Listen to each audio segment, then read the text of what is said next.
Baik, teman-teman, pada video kali ini kita akan mempraktekkan pengujian atau pengukuran invarians ya, atau lebih dikenal dengan istilah MICOM ya, MICOM, pengukuran model komposit ya, invarians ya, menilai invariansi pengukuran model komposit atau MICOM menggunakan Smart PLS.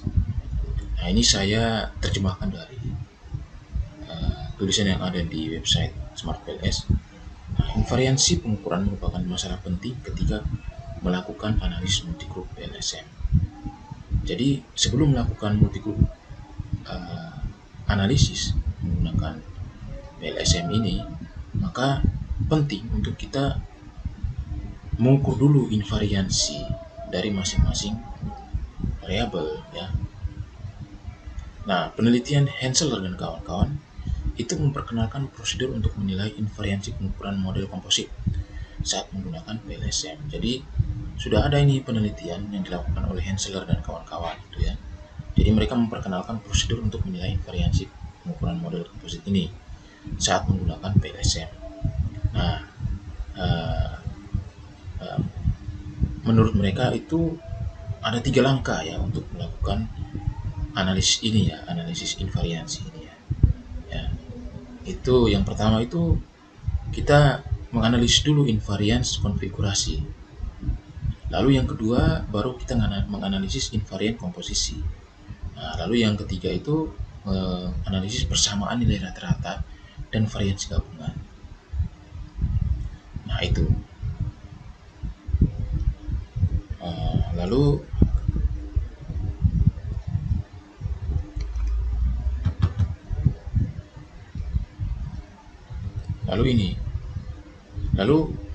kita lihat bahwa hasil dari langkah 1 itu tidak dapat dimasukkan ke dalam Smart PLS. Jadi dari 3 langkah ini, langkah pertama yaitu invariance konfigurasi ini itu tidak bisa dilakukan di Smart PLS. Jadi di Smart PLS itu dia hanya melakukan atau menganalisis dua langkah aja, yaitu langkah invariant komposisi dan persamaan nilai rata-rata dan variansi gabungan. Sedangkan yang langkah pertama ini tidak bisa dilakukan di Smart PLS. Nah, menjalankan MICOM di Smart PLS itu biasanya secara otomatis menetapkan invariansi konfigurasi. Jadi langkah pertama itu tidak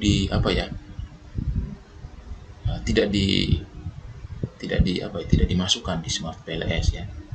Smart PLS itu langsung menganalisis invariansi komposisi dan juga persamaan nilai rata-rata dan variansi gabungan. Nah, jadi seperti itu teman-teman. Lalu bagaimana caranya kita melakukan di Smart PLS? Oke. Jadi ini teman-teman ya. Saya punya data seperti ini ya. Data saya seperti ini. Nah, kita akan melakukan analisis invariance tadi ya. Nah, menggunakan data ini. Nah, di data ini saya punya model seperti ini. Nah, ini model terdiri dari 4 variabel. Nah, 2 variabel eksogen atau independen, yaitu privacy concern dan content information. Lalu untuk variabel mediasinya itu ada functional value, reliability, dan variabel endogennya itu adalah adoption and use fintech. Nah, itu jadi seperti ini. Nah, sebelum kita melakukan MICOM ya, sebelum kita melakukan analisis invarian dan juga multigroup analisis, maka ada baiknya itu teman-teman, atau bukan ada baiknya tapi seharusnya semestinya teman-teman sudah mengenerate grup dulu ya, atau memasukkan data grupnya dulu ya. Nah, di sini saya sudah memasukkan ini data grup. Jadi ini data grup ini harus dimasukkan dulu ya. Baru teman-teman bisa melakukan analisis invariance dan juga nanti setelah itu multigroup analisisnya. Jadi data grup ini harus di input dulu atau dimasukkan dulu ya. Maka teman-teman harus punya data grup ini di database teman-teman atau di data awal ya. Ketika teman-teman data awal itu kan ada di Excel gitu ya.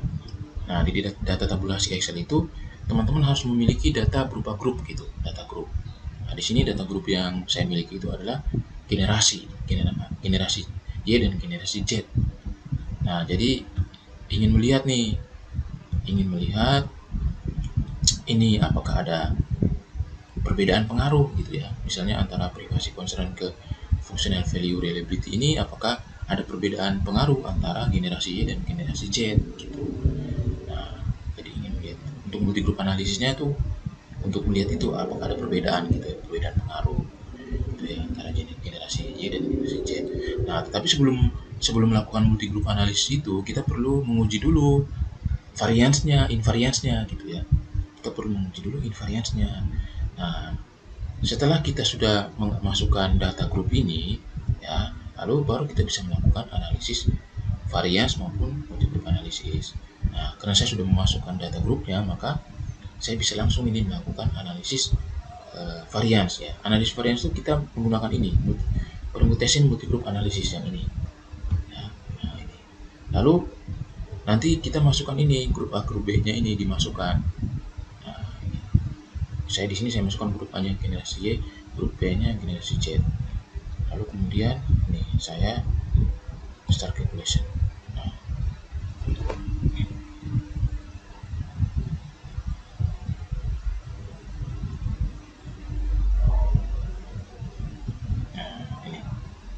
Nah, lalu untuk melihat untuk menganalisis invariance itu lihatnya di mana? Yang ini teman-teman, MICOM ini.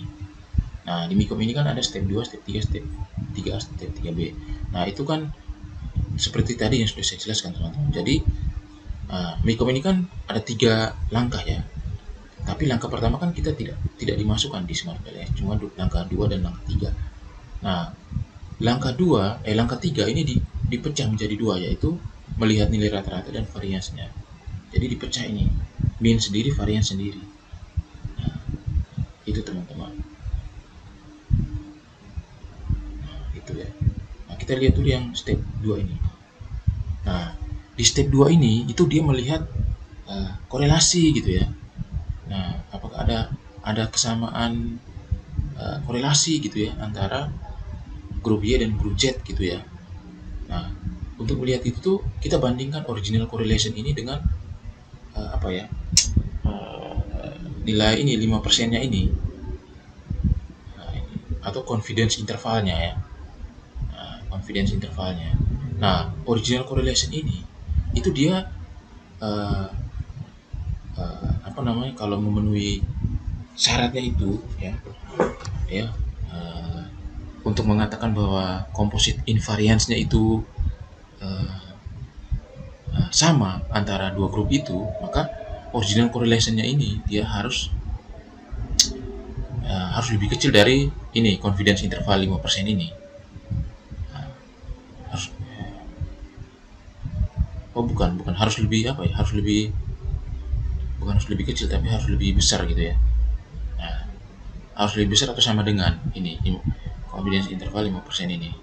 Nah, ini kan kita lihat itu semuanya nilainya kan hijau ini, berarti terpenuhi ini. Jadi composite invariance-nya itu terpenuhi ya, composite invariance-nya terpenuhi semuanya ini.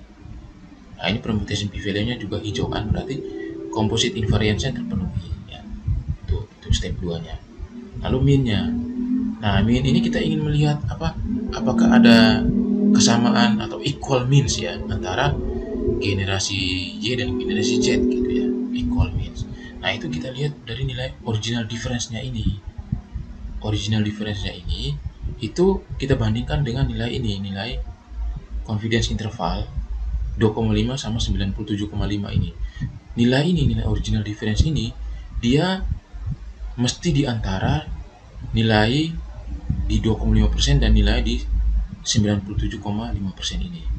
Nah, kita lihat misalnya min 0,213. Nah, min 0,213 ini kalau kita perhatikan itu dia tidak dia ini kan lebih besar dari min 0,199 ya. Berarti kan dia di luar dari ini, bukan di antara minus 0,199 sampai 0,223 ini, tapi dia ini di luar itu gitu ya. Maka merah dia nilainya, permutation value-nya juga merah. Begitupun yang ini minus 0,267 ini kan bukan di antara minus 0,198 sampai 0,9197 ini kan, maka dia merah gitu. Berbeda dengan yang functional value reliability ini minus 0,137 ini kan. Nah, minus 0,137 ini kan di antara ini kan, di antara minus 0,210 sampai 0,199 ini kan. Dia di antara itu, maka dia masuk nih. Maka dia hijau. Nah, sedangkan yang ini juga merah ini karena dia tidak masuk di antara ini. Maka ini merah. Nah, sehingga bisa kita lihat bahwa di sini equal mean-nya itu cuma ini, cuma terpenuhinya itu yang variabel functional value reliability ini yang terpenuhi. Ya. Nah, ini yang terpenuhi itu, yang tidak, ya sedangkan variabel yang lain itu tidak terpenuhi, equal value-nya itu tidak terpenuhi. Sekarang kita lihat yang 3B-nya. Nah, kalau 3B ini semuanya terpenuhi nih, equal variance-nya itu terpenuhi semua ini. Karena nilainya hijau, berarti kan nilai original difference-nya ini di antara nilai 2,5% sampai 97,5% ini. Nah, berarti di antara nilainya ini. Ini kan hijau semua. Ya, hijau semua. Berarti kan equal variance-nya terpenuhi. Nah, lalu bagaimana kita menilai bahwa invariance-nya itu terpenuhi gitu ya, syarat invariance-nya itu terpenuhi gitu ya. Nah, menurut referensi yang yang dikeluarkan oleh Hare dan kawan-kawan dalam buku mereka itu mengatakan bahwa kalau invariance-nya itu partial invariance, maka